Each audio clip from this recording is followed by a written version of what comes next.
करो ऐसा कि एक पहचान बन जाए, हर कदम ऐसा चलो कि एक निशान बन जाए। यहाँ जिंदगी तो हर कोई काट लेता है, जिंदगी जियो इस कदर की मिसाल बन जाए। जय हिंद दोस्तों, आज हम पढ़ेंगे फिजिक्स नंबर 12 का फिजिक्स। ये विद्युत धारा का एक नंबर 1 टॉपिक है, बहुत अच्छा है, बोर्ड एग्जाम में आता ही आता है, इसे पढ़ना आवश्यक है। आज हम व्हाइटस्टोन सेट का सिद्धांत पढ़ेंगे। इन्होंने इस पे क्या कार्य किया जाता है, व्हाइटस्टोन सिद्धांत होता क्या है। व्हाइटस्टोन सिद्धांत ये होता है, एक अज्ञात परिपथ को ज्ञात करने के लिए व्हाइटस्टोन सिद्धांत का निर्माण किया गया। इससे हम किसी अज्ञात परिपथ, धारामापी अज्ञात परिपथ को हम ज्ञात करते हैं इसकी सहायता से। ठीक, देखो हम व्हाइटस्टोन सिद्धांत है, ठीक, इसमें देखो धारा मतलब K1 कुंजी को दबाते हैं जब, तो इसमें धारा बहने लगती, जब धारा बहने लगती फिर धारा यहाँ पे आती, फिर धारा ए से धारा दो भागों में बढ़ जाती है। व्हाइटस्टोन सिद्धांत मतलब कि जब किरचॉफ के नियम में हमने पढ़े थे, जब धारा कोई धारामापी होता तो वहाँ पे धारा बढ़ जाती, तो यहाँ पे धारा ए से बढ़ जाती तो इधर की धारा इधर चली जाती, इधर की धारा इधर चली जाती, फिर P बिंदु से होते हुए फिर यहाँ पे मिल जाती दोनों, फिर धारा यहाँ पे आके फिर यहाँ पे आ जाती। फिर यहाँ पे जब K1 को मतलब K2 कुंजी को हम ओपन करते हैं यानी कि खोलते हैं, दबाते हैं, तो यहाँ पे गैलोमीटर में हमारे मतलब कि कोई विक्षेप नहीं होता है, तो इसे हम संतुलित मानते हैं इसे। और यदि इसमें कोई धारा में कोई परिवर्तन होता है तो इसे हम असंतुलित मानते हैं। जब यह सुई सीधी रेखा में होती है, इस प्रकार से होती है, तो हम इसे संतुलित मानते हैं। यदि इधर से कोई विक्षेप होता है तो उसे हम असंतुलित मानते हैं। इसकी सहायता से हम किसी अज्ञात परिपथ को हम ज्ञात करते हैं। व्हाइटस्टोन सिद्धांत एक प्रोफेसर आए, व्हाइटस्टोन नामक वैज्ञानिक ने इसको सिद्धांत दिया, उन्हीं के आधार पर व्हाइटस्टोन सिद्धांत सेतु बना। ठीक, अब व्हाइटस्टोन सेतु होता कि इसको हम इसके माध्यम से हम जानेंगे। देखो इसकी रचना क्या होती है, इसमें 4 प्रतिरोधों PQR यानी कि देखो लगे हैं PQRS, लगे हैं PQRS को जोड़ देते हैं, यानी कि एक 4 चतुर्भुज बनाते हैं, उसमें हम PQRS जोड़ देते हैं। ठीक, फिर ABC को बनाते हैं, इसमें देखो ABCD को बनाते हैं। बिंदु AC यानी बिंदु AC के बीच एक सेल, यानी कि देखो यहाँ पे E यानी कि यहाँ पे एक सेल E है जो हम दर्शाए नहीं थे, यहाँ पे बिंदु AC है, ठीक, को कुंजी K1 के द्वारा जोड़ देते हैं। K1 देखो यहाँ पे जो ये बिंदु C है यानी कि एक सेल होता है, यहाँ पे हम K1 से जोड़ देते हैं। यहाँ पे जब K1 को हम कुंजी को दबाते हैं तो यहाँ पे धारा बहना शुरू हो जाती है। ठीक, तथा B तथा C के बीच एक धारामापी गैलोमीटर को कुंजी K2 के द्वारा जोड़ देते हैं। यहाँ पे देखो K2 A और D के बीच में देखो कुंजी K2 है, यहाँ पे हम इसको जब खोलते तो यहाँ पे धारामापी शुरू हो जाता है। जब धारामापी में कोई विक्षेप नहीं होता यानी कि गैलोमीटर में कोई विक्षेप नहीं होता, सीधी सुई होती है, तो यहाँ पे हम इसे संतुलित मानते हैं, यानी कि ये व्हाइटस्टोन सेतु जो होता सिद्धांत यह सत्य निकलता है। ठीक, इसका आधार, अब इसकी सिद्धांत क्या होता है, प्रतिरोधों को इस प्रकार व्यवस्थित करते हैं, प्रतिरोधों को इस प्रकार व्यवस्थित करते हैं कि परिपथ में धारा प्रवाहित करने पर धारामापी यानी कि इसमें धारामापी इसमें कोई विक्षेप ना हो तो उसे संतुलित की अवस्था कहते हैं। यही इसकी ये रचना होती है और ये सिद्धांत होता है। इसकी रचना और सिद्धांत पूछा जाएगा। ठीक,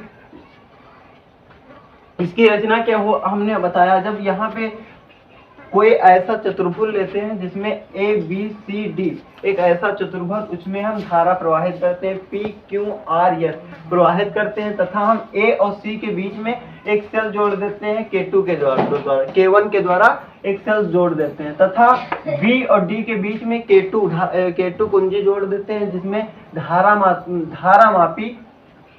धारामापी में कोई विक्षेप नहीं होता। जब विक्षेप नहीं होता तो इसे हम संतुलित अवस्था बोलते हैं। अब इसका सिद्धांत क्या होता है, इसको हम सिद्धांत यानी P/Q बराबर R/S को हम ज्ञात करें, यही इसका सिद्धांत, यानी इसी को हमको ज्ञात करना, इसी को हमको लाना है। तो इसमें हम क्या करेंगे, हमने कल पढ़ाया था किरचॉफ के नियम। किरचॉफ का नियम ही इसमें जो किरचॉफ का द्वितीय नियम होता है उसी के आधार पे यह व्हाइट-स्टेट सिद्धांत बनेगा। देखो किरचॉफ का नियम क्या होता है, किरचॉफ के द्वितीय नियम से हम मानेंगे, यानी कि सूत्र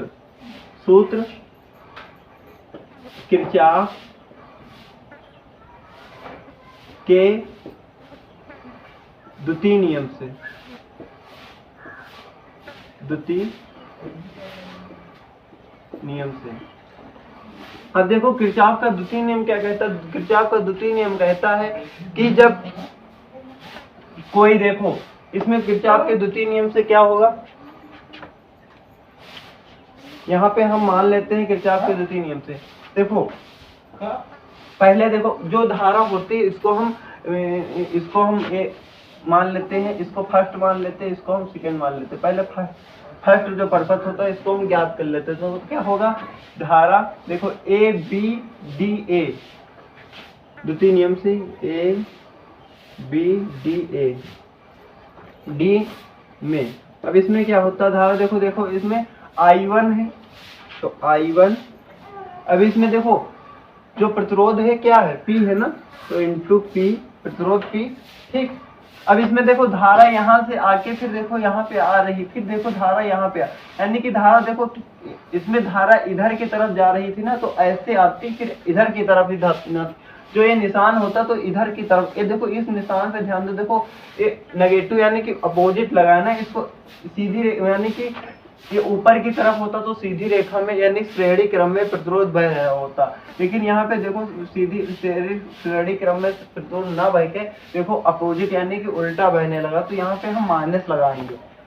एक किरचॉफ का नियम कहता है जहाँ पे धारा सीधी रेखा में नहीं बहती और उल्टा बहने लगती तो वहां पे हम नेगेटिव यानी कि माइनस का चिन्ह लगाते हैं, तो माइनस।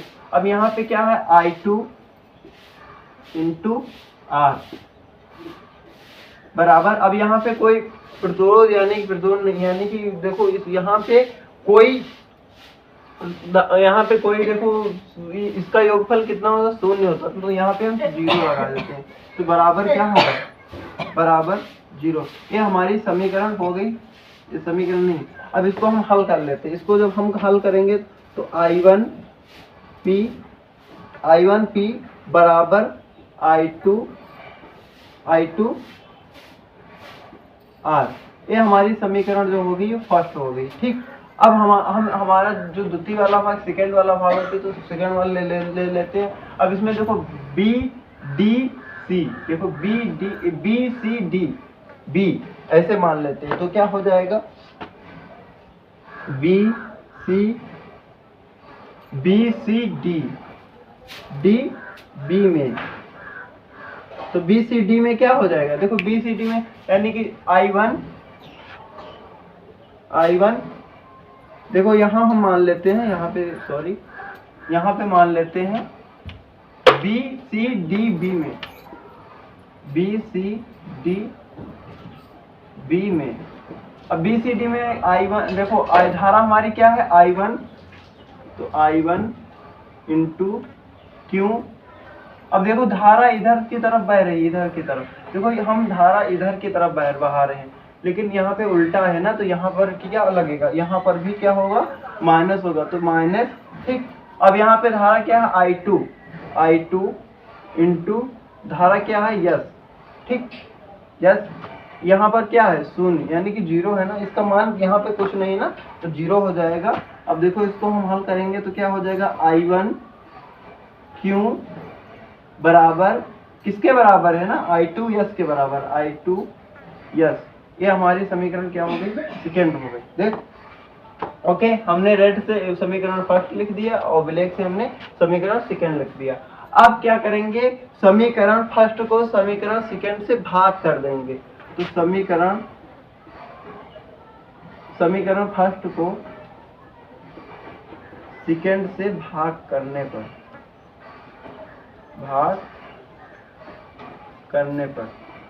अब देखो निकल के आ जाएगा। तो यहाँ पे देखो I1 P अपान यहाँ पे क्या है, I1 Q, ठीक। बराबर यहाँ पे क्या है I2 R अपान यहाँ पे क्या है I2 यस।